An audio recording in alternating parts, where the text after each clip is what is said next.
Hi, it's James from Madison's Residential again. Well, January and February have raced by. Here we are in March, looking forward to the spring market.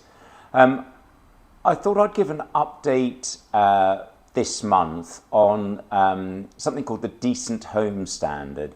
There's been some recent press comment. I read an article in the Evening Standard recently referring to the Renters Reform Act and reference in there to the Decent Home Standard. So I thought I'd record a couple of vlogs actually, one now and then perhaps one next month, giving a little bit more detail on that for those landlords that perhaps don't fully understand what the Decent Home Standard is, and hopefully provide some greater clarity on it. The Decent Home Standards was brought in by the Blair government and it relates or has related to the public sector housing market.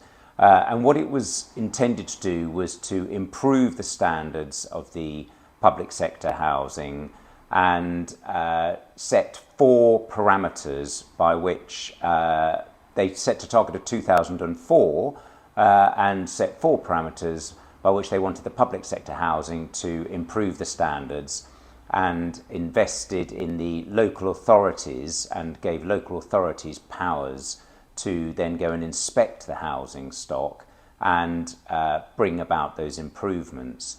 Now, the comment that has come in most recently on the press is because it's actually now going to transpose itself across to the private rental sector and be done through the Renters Reform Act.